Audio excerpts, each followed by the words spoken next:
आपण निर्भीड होऊन लढू तरच आपल्या पत्रामध्ये यश पडेल. आणि म्हणून सर्वांनी म्हणायचं साजरा बंदरा एवढ्या पावसाला काय सांगतो कसं पडते असा कसा पडते तर नाही त्याला पाळू द्या. परंतु आमचा उत्साह तो कमी करू शकणार आणि म्हणून म्हणतोय एकीन एक निर्भीड साऱ्या बना ग एकीन एक निर्भीड साऱ्या बना ग सुरानी नारमी भिनार नाही कुणाल सुरार मी भिनार नाही कुणा नवऱ्यानं खाऊन आपले बाप ताई आता गडबड काय झाली तुम्ही बहिणी झाल्या कोणाच्या बहिणी म्हणतात या 2 दिवस पासून आम्ही इथं कुठं आहो आणि म्हणून म्हणतोय नवऱ्याने चाललं सासून चाललं चढवेन साऱ्या जगानं मग माझ्या मायबाप एकदा तरी ये आणि आमच्या बहिणीला न्याय दे. आणि म्हणून म्हणूया लेकी नाही ग निर्भीड साऱ्या बना ग लेकी नाही निर्भीड साऱ्या बना ग सुरानी नरमी भिनार नाही कुणा ग सुरानी नरमी भिनार नाही कुणा. आता म्हणत आहे आता शेवटचा कडा खूप महत्वाचं होतं ह्या गीताचं.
बोला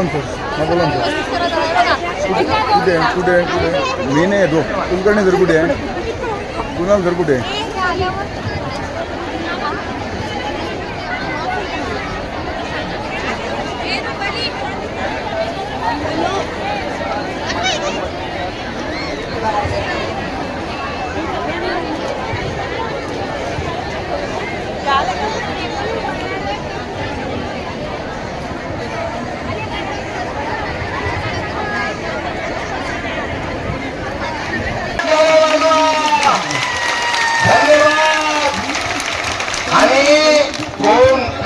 म्हणते याच्याकडे लक्ष देऊन मागच्या वेळी 1540 कोटी रुपये एकनाथ शिंदे साहेबांनी दिले. ग्रामविकास मंत्री महोदय, आदरणीय देवेंद्रजी, आदरणीय अजितदादा या तिघांच्या सरकारने पैसे दिले. 15,000 तर 30,000 रिव्हॉल्विंग फंड झालं, 3,000 तर 6,000 मानधन झालं. तुमच्या कर्मचाऱ्यांची पगार 25% वाढली. एक ताई आहे खूप वेळची ती म्हणते मला म्हणू द्या तिचं बी एक उत्साह आहे हे नाही लवकर.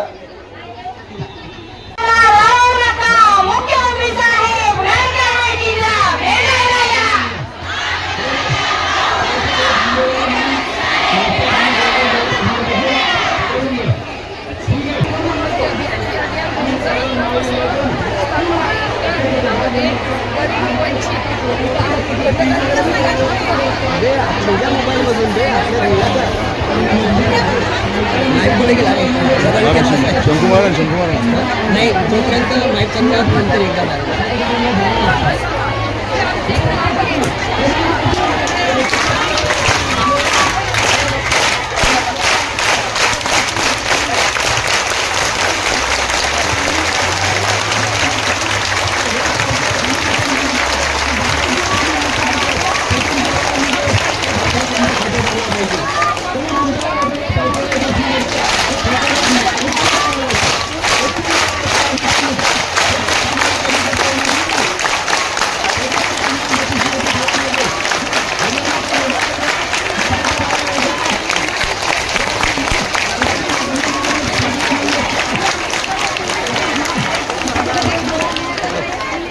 जय उमेश असं गावात 5 वाजेपर्यंत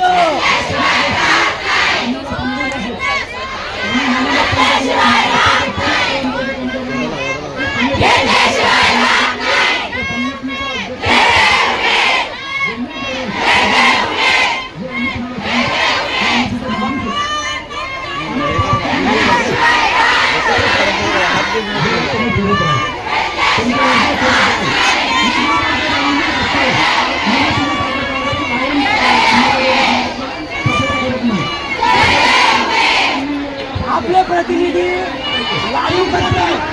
आपले सर्व आपल्या मीडियामध्ये लाईव्ह चालू आहे, त्यामुळे आपण स्पीच नाही करणार. परंतु इथला उत्साह हा आनंदाचा आणि उत्साहाचा पाहिजे. स्वागत.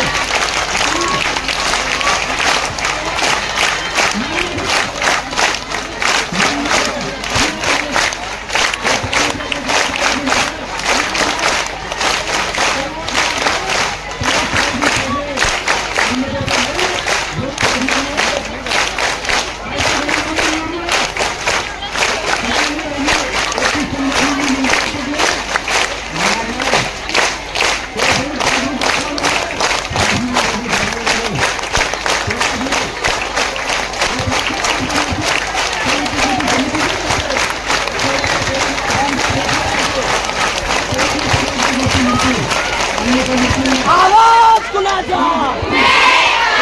आवाज कुणाचा? असा कसा देत नाही, असा कसा देत नाही. जय उमेश, जय उमेश, जय उमेश.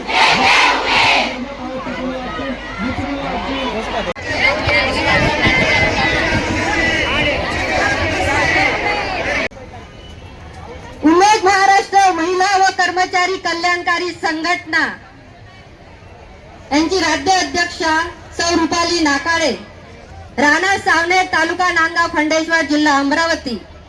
मी आज तुम्हाला यासाठी इथे बोलावलं होतं की आपल्या काही मागच्याही प्रलंबित मागण्या आहेत, ज्या आतापर्यंत फक्त कागदावरच आहे, त्या अद्यापही आपल्याला मिळालेल्या नाही. मागच्या वेळेस याच पावसाळी अधिवेशनामध्ये आपण एकत्र झालो होतो आपल्या मानधनाच्या विषयावर. मानधनाचा विषय झाला होतो की नाही? 3चं होतं, 100% वाढ झाली, 6 झालं. आनंद झाला मायबाप. आमचे हे गोरगरिबाचं सरकार आहे, त्या मायबापांनी आपली दखल घेतली, आपलं मानधन वाढवून दिलं, 100% मानधन वाढवून दिलं. कर्मचाऱ्यांची 20% असेल तर आपलं 100% वाढलेलं. चालेल, त्यांचं आम्ही महिलांना रोजगार निर्मिती होते की नाही? मग शासन रोजगार निर्मिती करणाऱ्या लोकांना बेरोजगार करायला निघाले. हे कसं काय चालेल?